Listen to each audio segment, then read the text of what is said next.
Excellences, Mesdames et Messieurs, je voudrais vous souhaiter la bienvenue et parler de ce premier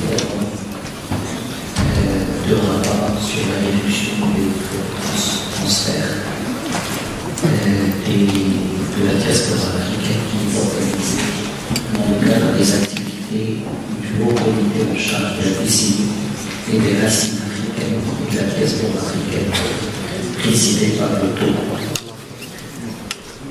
Notre programme se déclinera en 3 s'il y a cette séance d'ouverture. On aura 4 discours. Le mien, celui de mon frère Robert, président du Haut Comité africain, de ma sœur Anita Sek, représentant de la présidence de l'Union africaine du Sénégal, et de M. Ouel de Macabre, sur le jour.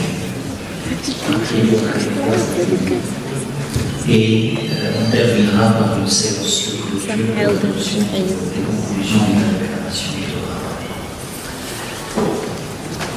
Donc nous commençons cette séance d'ouverture par ces 4 discours, d'abord celui du revenu du Maroc. Je voudrais, et je ne serai pas blanc, très rapidement pour que souhaiter la bienvenue à ce forum. Je sais que beaucoup d'entre vous ont fait de longs voyages pour participer à cet événement et nous apprécions cette présence. Ici au Maroc, nous avons tenu plusieurs réunions concernant la migration et à chaque fois c'était la première réunion pour l'adoption du pacte mondial sur l'immigration et le développement. La première réunion pour le lancement du processus de rapport sur la migration et le développement. Mais la grande problématique, c'est le coût de ces transferts. Et les transferts de la diaspora africaine sont les plus chers au monde. 8% pour l'Afrique, alors que c'est 6% pour l'Afrique. Pour chaque $200 transférés par un Africain, l'Africain doit payer $16 pour les transferts, alors que l'Asiatique peut payer moins de 10. Et donc c'est très cher et c'est en décalage avec l'ambition des Nations Unies. L'objectif 10 des ODD, des objectifs de développement durable à 2030, fixe le taux à 3%. On est loin même de l'objectif onusien. Malheureusement, c'est un manque à gagner énorme pour l'économie africaine.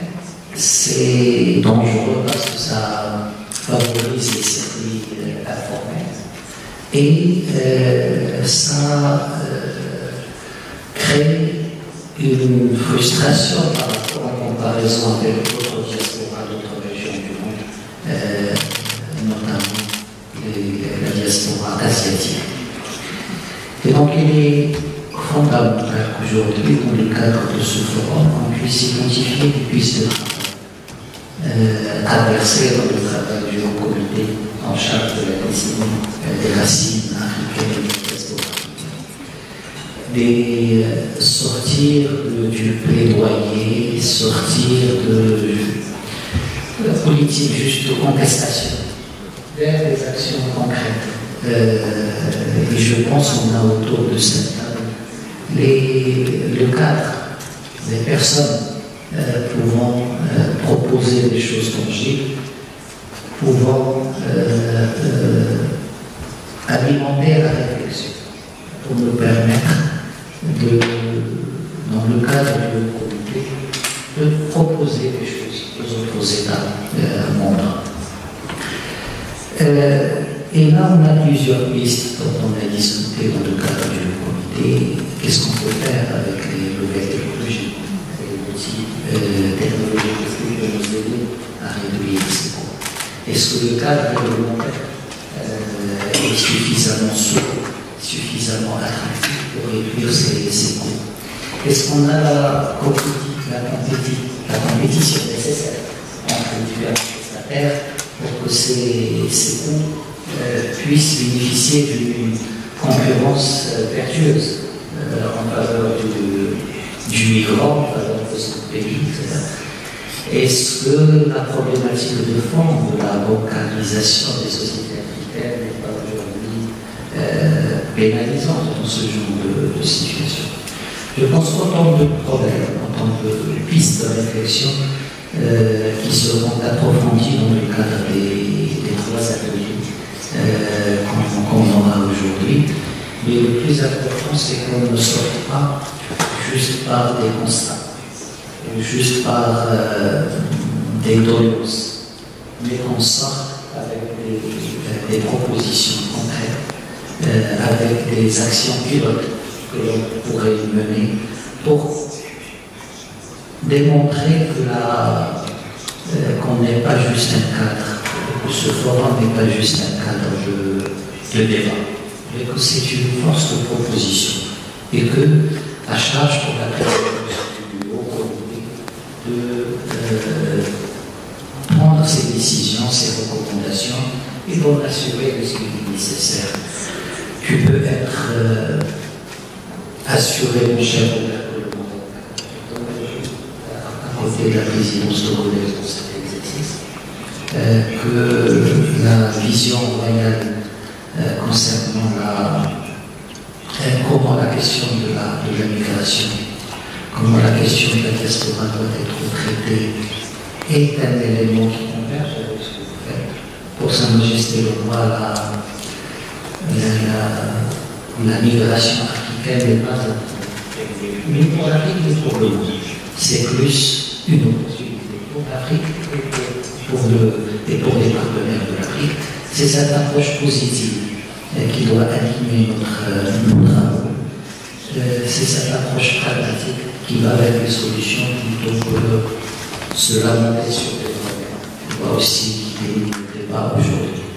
Encore une fois, bienvenue et je suis sûr que nous allons avoir des débats fructueux et des conclusions qui pourraient aider les réflexions dans le cadre du Haut Comité. Merci.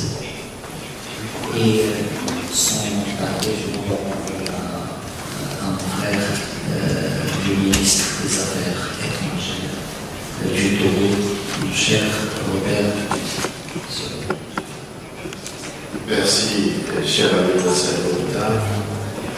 Je suis le ministre des Affaires étrangères, de la coopération africaine et des Marocains résidents à l'étranger. Madame la ministre auprès de la ministre des Affaires étrangères des Sénégalais de l'extérieur, chère Annette Sec, Monsieur Ouali, Mesdames et Messieurs les représentants des États ici présents, Mesdames et Messieurs les représentants des organisations régionales, sous-régionales ici présents, Mesdames et Messieurs les ambassadeurs et chefs de mission diplomatiques et consulaires. ما تنسوش تشتركوا في قناة الملاحظ باش يوصلكم من جديد كل الأخبار الوطنية والدولية.